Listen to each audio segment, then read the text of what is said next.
Spoilers for House of the Dragon Season 1. It's been near 6 years since I last saw my lord husband, Maester. Thank you for the exposition, Rhaenys. Very cool. I must know. Will he live?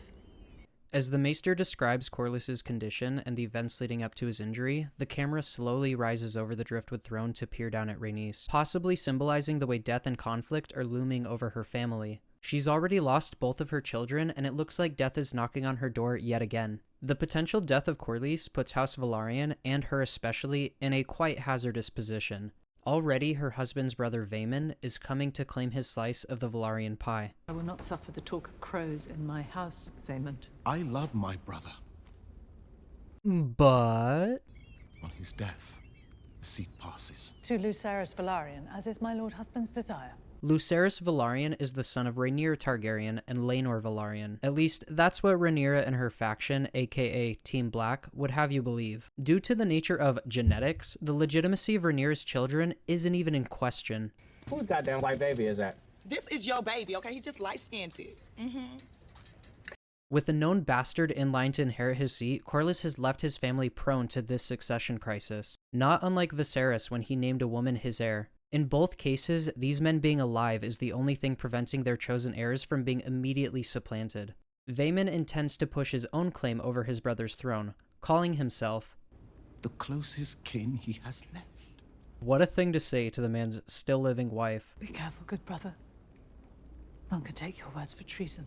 Even in her own house, Rhaenys dare not publicly admit that Luke is a bastard. But Damon is having none of it. In a not-so-subtle display of challenging her authority, he ascends the steps to look down at her. Hey, this reminds me of that one time on Game of... So far in the story, Team Black is all about honoring their dead family members through their choice of successor, and respecting the wishes of the previous ruler. While Team Green is all about respecting the customs and traditions of Westeros. Customs and traditions that these two rulers have attempted to ignore. Team Green also represents the side trying to maintain the patriarchy in Westeros. Ruh-roh, I said the P word. In both cases, Team Green's claimants must handily ignore female succession and the ever-present double standards that plague any attempt to put a woman in any position of actual power. But what of the Valarian line? Is it to be supplanted by the pups of House Strong? Damon says the crown has good reason to take his side. Corlys knowingly naming a bastard his heir is a clear violation of the rules, and Rhaenys' insistence on honoring this violation warrants this kind of dissent, and Rhaenys says the king would have his tongue if he heard this treason. But it's not a king who sits the Iron Throne these days, good sister. It's a queen. Damon is going to push his claim to the Driftwood throne, and he expects to win, because Viserys is no longer the one wearing the royal pants in his royal relationship. We cut to Dragonstone and see Damon retrieving a clutch of dragon eggs. These are not Dany's eggs, by the way, for anyone who might be wondering. Seeing Damon's sheer excitement at this discovery is fun. Viserys and Damon are both massive Valarian fanboys, and it shows in their hobbies. Their choice of hobbies also reflects what we've already come to learn about them as people. Damon's hobby is a lot more adventurous, while Viserys's is more arts and craftsy. The rogue prince gets to spread his wings and do some rock climbing, getting his hands nice and dirty, while his brother's model city is confined to his bedroom, never taking him far from his kingly duties. Back at the castle, Jace is practicing his High Valerian. The acting and dialogue sell the difficulty of learning a new language really well. He's older than his mother was by the time she was fluent, so it's clear he struggles with this a lot. His insistence on continuing the lesson shows just how committed he is to honoring the traditions of his house, in spite of his disadvantages. He's going to have to work much harder than a typical prince if he wants his claim to be honored. And here, he has to work extra hard to learn a language that came much more naturally to his non-bastard parents. This also foils Aegon. Aegon is supposed to be the super legit next coming of Aegon the Conqueror, but he doesn't give a shit about his position or want it. This also highlights the clash between their mothers. Alison always does what she's supposed to do, but her firstborn son is a complete degenerate. Rhaenyra has broken every rule imaginable, but her firstborn son is dutiful and maybe takes his dragon Latin a little too seriously. In walks Jace's great uncle slash stepfather, who gives his niece slash wife a message from their niece slash stepdaughter. Now that's a lot of incest. The letter says that Damon is headed to the capital to petition for his right to Driftmark. If the crown decides to disinherit Lucerys, it forever sets the legal precedent that he is in fact illegitimate.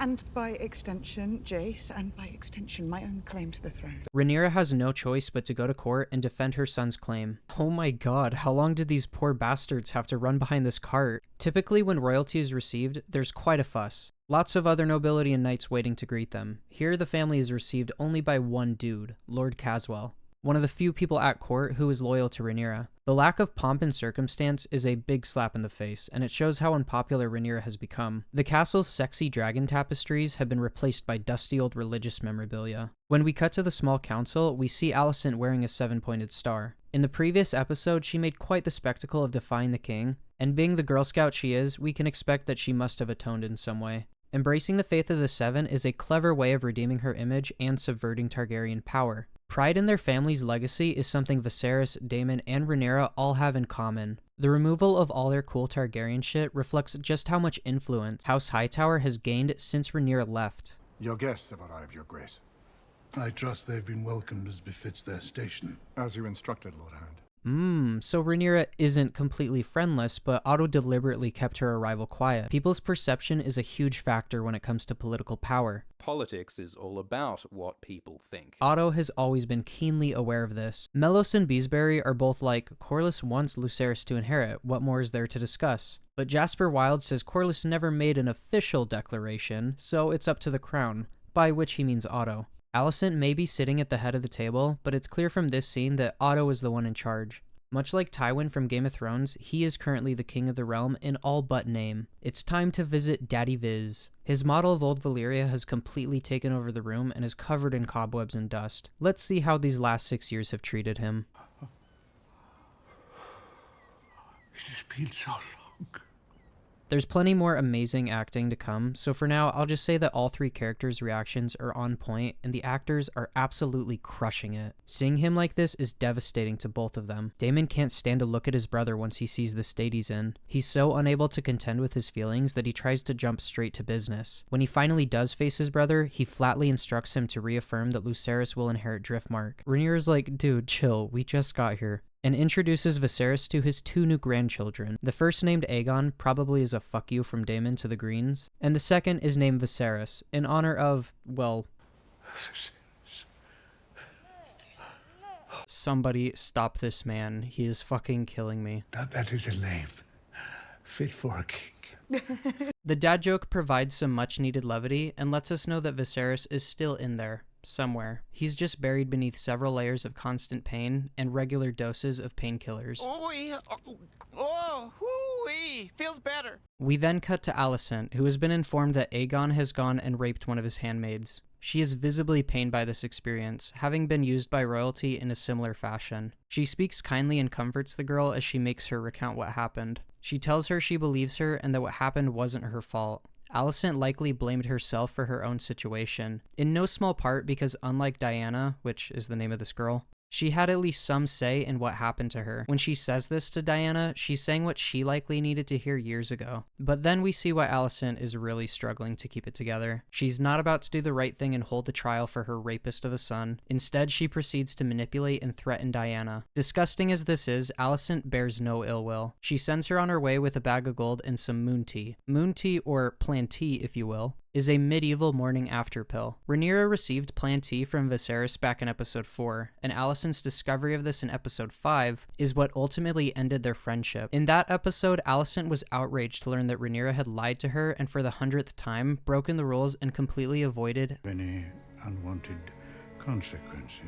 Alison, on the other hand, has always done exactly what her father, king, and country expect of her, and has been repeatedly punished for it. While Alison doesn't like this, she's accepted everything she's dealt with as the necessary sacrifices she's supposed to make. Rhaenyra constantly doing what she wants, making out with her uncle, screwing a Kingsguard, having 3 bastards, isn't what pisses Alison off. It's that she does all that and suffers no Unwanted consequences. Sort of. Where is duty? Where is sacrifice? But now here, Alison is covering for the most vile of crimes committed by her own son. An important detail too is that Diana isn't given a choice like Rhaenyra was. Alison has to get rid of the evidence, and the question of what Diana wants to do is never asked. As deplorable as this is, a less honorable lord or lady would just have her tongue, or cut her throat. Be done with it. It's done primarily for Aegon's sake, but forcing her to drink the moon tea helps her avoid the very real dangers of birthing a royal bastard. Diana's actor, Maddie Evans, does great, by the way. I imagine we won't be seeing her again, but she nailed this scene. She looks and sounds so authentically petrified. The self-hatred is written all across Alison's face, and Olivia Cooke can't be praised enough. This pairing of characters worked perfectly, and as usual, the actors get a lot of credit for just how raw this scene is. I mean, I guess the story's okay. Alison decides to have a chat with her son, and I'm sure she's gonna handle it much better than the last one we saw. Think of the shame on your wife. On me. Notice the choice of dialogue. She doesn't say, think of the life you just ruined. She says, yo, what about your royal status? This is not unlike Otto's parenting of her, only in Alison's case, it worked on her. Otto never treated Alison like she was her own person, constantly dehumanizing her and telling her she'd be stupid, not to see why everything he does is necessary. Aegon clearly has no understanding of how repulsive his actions are, and while these things really shouldn't have to be explained to anyone, Alison is in the best position to at least try. And what does she do? You are no son of mine.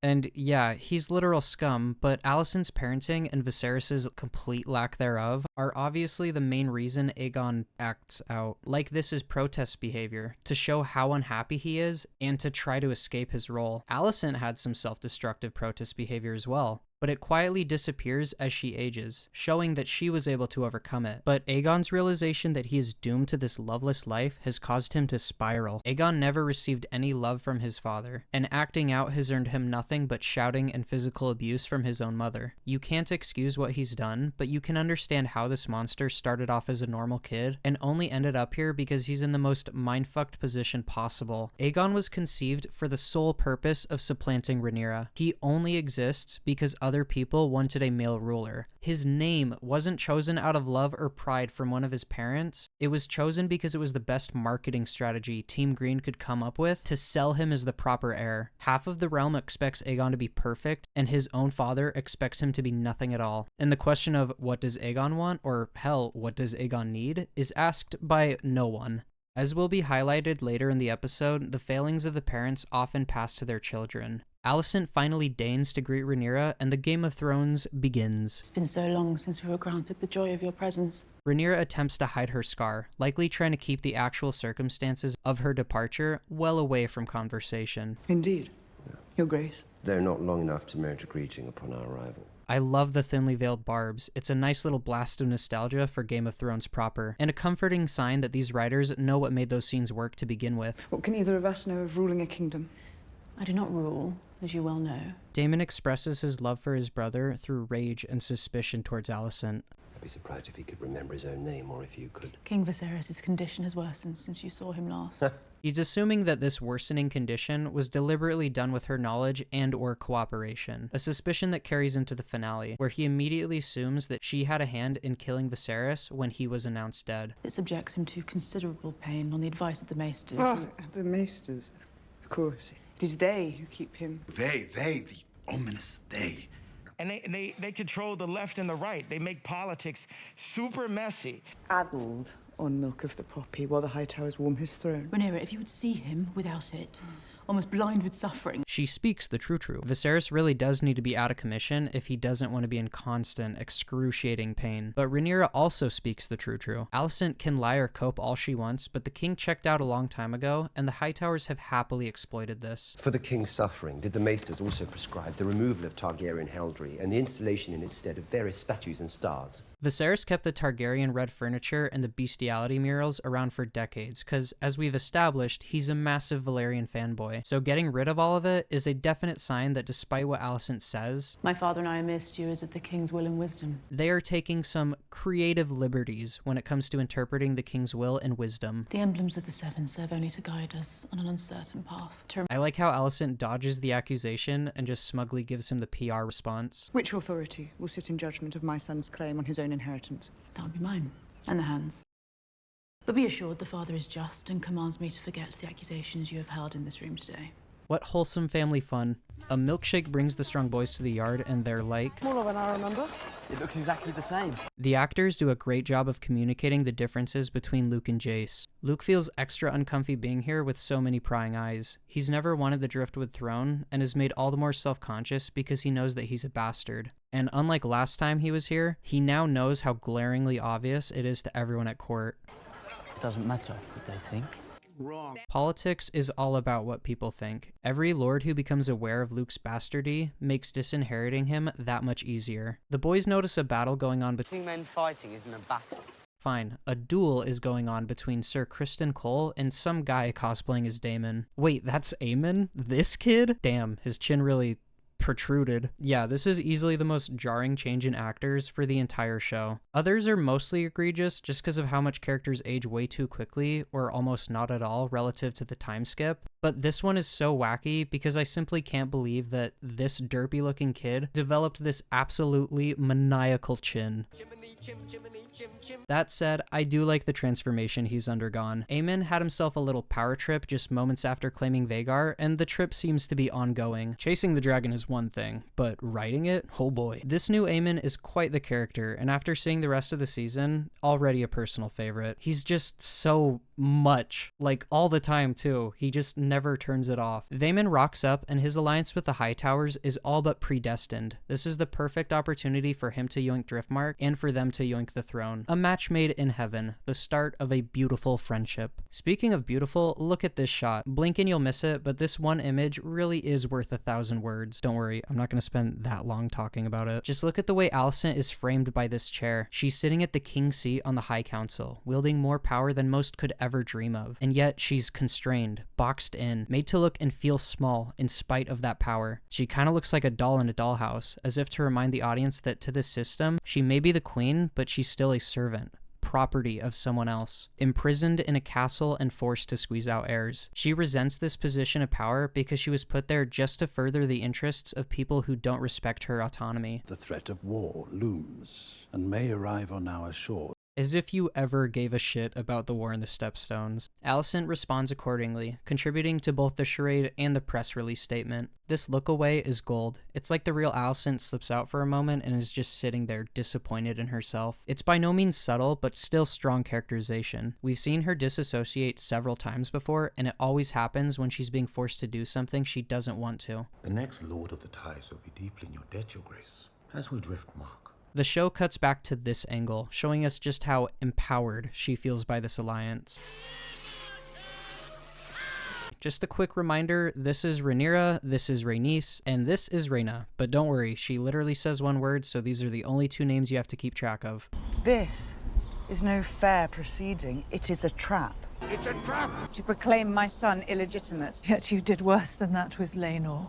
Rhaenyra had a lot of time to sell her ex-hubby out, but she hasn't. She makes a whole lot of system-defying decisions, and an embarrassing number of them are undeniably boneheaded. This one, however, has some decent justification. She gave Laenor his freedom and anonymity so she could finally choose her own husband. Rhaenyra honoring this agreement and Laenor's desire to remain hidden is admirable. Plus, saying it now would probably sound like a desperate lie. Speaking of desperate, get a load of this. I'll make you an offer. Back Luke's claim, and let us betroth Laena's children to mine. This is potentially a great deal, but it could prove equally disastrous. If the petition favors Vaemon, Rhaenys will have betrothed both of her granddaughters to the officially disinherited bastards. But if not, one of them will be queen and the other will rule Driftmark. A generous offer. Or a desperate one. You speak the true truth. Very much so. Jace, C. Penny, and Luceri Vuitton represent Rhaenyra's biggest brand deals. Offering both of them to a single house, let alone a house she already has family ties with, is beyond desperate. But that's how much Rhaenyra needs this to work. Regardless of what happens with Driftmark, the crown finally addressing the bastard-born elephant in the room puts Rhaenyra's family in immediate danger. Rhaenys has no reason to think that this won't happen, so she declines Rhaenyra's offer. All Rhaenyra can do now is try to reach her father. Sleepy Viserys is so out of it that he can't even tell the difference between his wife and his own daughter. Very Targaryen of him. She asks if he still believes in the prophecy he told her about back in episode 1. Later on, Viserys will mistake Alison for Rhaenyra, and the question of the prophecy will come up again. So this cheeky little setup for that critical moment is much appreciated. It appears that her father is too cracked out to understand her. But we'll find out later that what she said did manage to get through to him. The next morning, before his daily dose of silly juice, Viserys has regained some clarity. He tells Otto that he would like to have supper. Otto's like, "Aw, Viserys, it's 7 a.m., buddy." And Viserys is like, "Tonight." The king is more lucid than Otto and others realize. Dr. Lobato tries to get him to take some pain meds, and Viserys refuses, telling him just arrange the supper. This is a good way of throwing the Greens and the audience off. He's got much bigger plans in mind. The petition commences, and Otto makes himself comfy on the Iron Throne. I was gonna ask who sat it better here, but obviously the winner is Tywin. Damon gives a brief retelling of Valarian history and talks up his pure Valarian blood, a not so thinly veiled attack directed at Luke and Jace. Rhaenyra interrupts him and accuses him of doing this all for the sake of his own ambition, not his bloodline, which could be true, but what can't be true is that Luke and Jace have Valarian blood in them, and that's what makes this whole conflict so spicy. No one is completely innocent or guilty. These people are thrust into rather absurd circumstances, and handling them about as well as humans handle anything. Alison mutes Rhaenyra for interrupting, and Vaemon turns his attention directly to her. This is about the future and survival of my house, not yours. I value the continuation of my house above all. Really, Vaemon? Cause who inherits after you? Your wife and children are somewhat non-existent. Now that Vaemon is done capping, it's Rhaenyra's turn to do what she does best: girl bossing and gaslighting. Oh shit, here we go again. But before that can happen, this happens instead.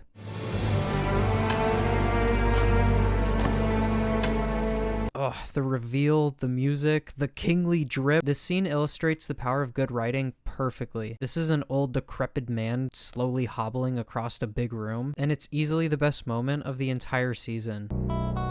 Just look at Viserys from earlier in the morning. This is the clearest reference we have for just how much pain Viserys is in when he's sitting upright. Him rejecting the pain meds so he can have a productive family meeting was one thing, but the idea of him walking in on the petition probably never even crossed Otto's mind. We saw Viserys repeatedly play into Otto's hands all season, only for him to swoop in now and reclaim his authority. I love how Team Green is just completely flabbergasted, and Helena just smiles like, "Oh look, Dad finally got out of bed." The way he stares at Rhaenyra is perfect. No flashback, no muttering to himself, and yet you know that he's thinking of Emma in this moment. But I swear to you now, on your mother's memory, you will not be supplanted.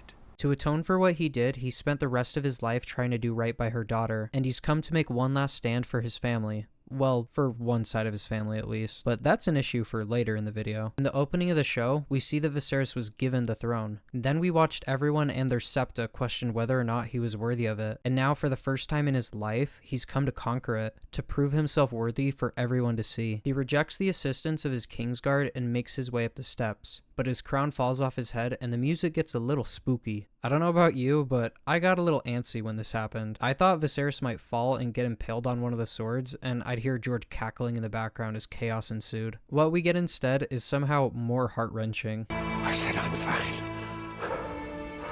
Damon has always wanted to be by his brother's side. He wanted nothing more than to help him rule the kingdom. But external forces have repeatedly come between them, and Viserys has made a habit out of sending Damon away when he didn't know how else to deal with him. Here, Damon finally comes to respect his brother's authority, and Viserys finally accepts the help of his brother. Together, they climb the steps, Viserys sits on the throne, and Damon places the crown back on his head where it fucking belongs. I'm not crying, you're crying. Hats off to Matt Smith as well. Seeing him behold his brother with such reverence after a season of underestimating him is so cathartic. He says, "What's going on here? The succession of Driftmark is settled." The look of annoyance and defeat on Alison's face says it all. From the Blacks' perspective, this is awesome, but from the Greens, it's entirely unfair. Everyone knows Luke is a bastard and can't legally inherit Driftmark, yet Viserys made it even more illegal to say so publicly, so they just sit there helpless as the king calls Rhaenys forward to represent Corlys. She reveals that she has accepted Rhaenyra's alliance and the accompanying marriage proposals. This not only saves Rhaenyra's family, but puts to rest Vaemon's supposed concerns about his bloodline dying off. Aegon looking extra happy about this. Viserys says, "Great, I can go back to bed now." But Vaemon isn't having any of it. He finally goes mask off. On the account of this, say it. Do it. You gotta give it to him. He says it with his chest. Do it! Her children are bastards! In one last desperate move, he says what everyone else is too afraid to. She's a fuck! Which also happens to be a whole lot of treason. Viserys stands up and... We'll have your tongue for that. What an absolute chat of a dad. Vizzy is like the chillest king ever, but here he'll make an exception to defend his daughter's honor. Compare this to when Joffrey called for someone's tongue. In Joffrey's case, he had Wilco Johnson do his dirty work for him, and the victim was just a musician who made fun of his parents. In direct contrast, this frail leper gets right off his royal ass and employs a Ned Stark policy. The man who passes the sentence should swing the sword. And he plans on doing it with Aegon's prophecy dagger, reminding us of the immense duty underpinning his admittedly unfair actions. Viserys couldn't have actually managed this with how weak he is, but here Damon doubles down on helping his brother overcome his weaknesses, delivering a decisive end to Vaemon's treasonous truth-telling. He can keep his tongue. Thinks he's so cool. Yeah. Vizzy plops back down, reeling from the pain of exerting himself. Alison urges him to take some drugs for the pain, but he refuses again, saying he must keep his mind clear so he can make things right. It's time for the Last Supper. Right off the bat, we get so much told to us in this one shot. We have a tapestry of King's Landing in the center, standing between Rhaenyra and Alison, whose friendship was severed by the customs and politics of the Red Keep. The room is literally divided between the two families, each with their own Eric. And lastly, we have many little fires burning around them, which could mean nothing, but I like to think they represent the House of the Dragon, slowly burning from within as the family sits there trying to ignore it. There's also some whispery conversation going on. It's pretty hard to make out, but you can hear Aegon telling Aemon that he doesn't drink enough. Cute, but nothing crazy. What is crazy is Aegon saying, "Even when the nooses are tied, they expect us to break bread." Remember this line going forward. Viserys gets carried in like the king he is, they have a little prayer, and Aegon does some trolling. The king prepares to do a thing, and the room goes quiet as he makes his literal last stand. He removes his mask and bares his heart and his face for all of them to see. He speaks to them not just as a king, but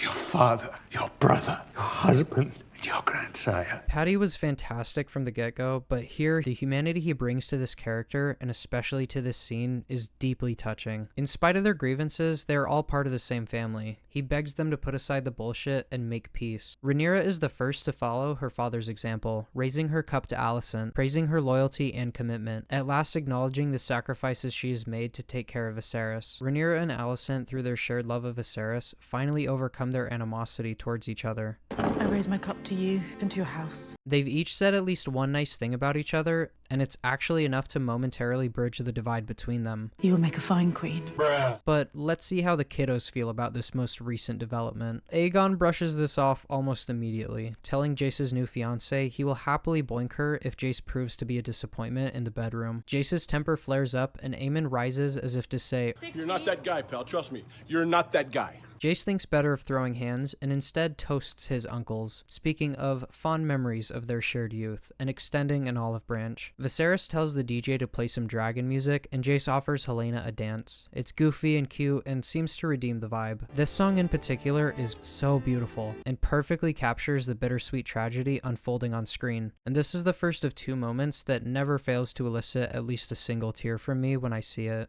Viserys takes a glance around the table and sees the smiling, laughing faces of his family members. After decades of failing to bridge the ever-widening gap in his house, he gets to revel in this one moment of blissful harmony. He can now die believing that he succeeded in forging a lasting peace between the warring sides of his family. I've seen some people say this is just Viserys hallucinating all this, but if you look closely, you can see it's not all happy faces. He looks at Helena and Jace enjoying their dance together, right past his son sitting alone and visibly discontent. As for Aemon, he doesn't even look in his direction. A defining feature of Game of Thrones was how actions had consequences that could ripple out across an entire country, sometimes even overseas. In House of the Dragon, a similar approach is taken, but this first season focuses more on how these consequences ripple out through time. Decisions these characters made when they were 14 continue to affect them 20 years later. 3 decades of mistakes, poor decisions, and failures have led up to this moment. One wholesome family dinner isn't enough to fix that. Just as Otto instilled a paranoia of Rhaenyra in Alison, Alison has affected a similar paranoia in her own children. They aren't going to play nice with Luke and Jace just because their father, who neglected them his whole life, said he really loves them and they should play nice now. Right on cue, as Viserys is being taken back to bed, the servants carry in a roasted pig, setting it in front of Aemond. I seriously doubt Aemond ordered himself an entire uncarved pig, so I'm not sure if this is a prank by Luke and Jace or if it's just a very unfortunate coincidence. Who knows, maybe this was some elaborate 4D chess move by those tricksy maesters. Luke finds this very amusing because of the infamous pig prank they once pulled on Aemond. Aemond doesn't find this amusing because this little shit cut out his eye and he's had enough of the charade. He wants blood. Final tribute. Damn, okay, I'm listening. He raises a toast to his 3 nephews, each of them handsome, wise, and... strong. The shit stirring is strong with this one. Let us drain our cups to these 3 strong boys. I love how Aegon quickly raises his cup once he catches on. Dare you to say that again? Why? Do you not think yourself strong? Aemond takes the punch and laughs it off. This bit remind you of anything? Do it again! Lord as much. Alison and Rhaenyra share a nice little moment, and Rhaenyra promises to visit again soon. It's really sweet, but the elephant in the room is standing next to Otto, shaking his head. This newfound willingness to mend the divide doesn't extend to the children or the men in this scenario. The conflict in this story carries too much momentum at this point to be stopped by Rhaenyra and Alison alone. Alison goes to tuck Viserys in, and he says this. Aegon, his dream. It is you, the prince that was promised.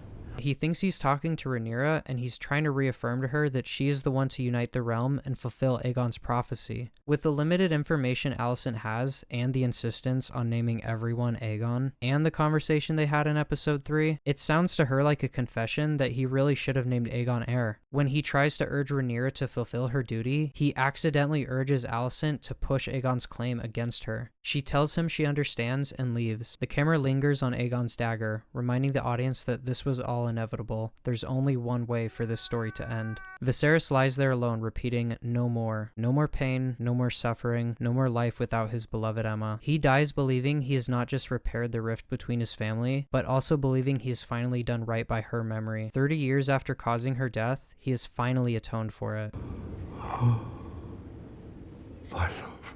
Just amazing. Paddy Constantine deserves every trophy in the world for his portrayal of Viserys. Even if the show takes a massive shit in season 2, this character's story alone is worth the price of admission. I know it might seem weird and maybe a bit clickbaity to title this Best of Thrones, because it totally is, but in every meaningful way, this is a return to form for the franchise. I had zero faith in this series when I first watched it, and the reason for that is the obvious one. By the time it ended, Game of Thrones had gone from one of the most popular TV shows of all time to a complete farce. The showrunners who oversaw its decline may have been out of the picture, but that didn't convince me that my friend Max, would ever be able to recapture what made Game of Thrones so good. And yet, all my fears were quickly put to rest. Everything that made Game of Thrones so special as a story is here. The characters, the world, the plot, it's all outstanding. The elements of George's writing that have hooked readers for the past 20 years are captured about as well as anyone could reasonably hope for film. I am so relieved to say that Game of Thrones is back in all its glory. Let's just hope they don't fuck it up again.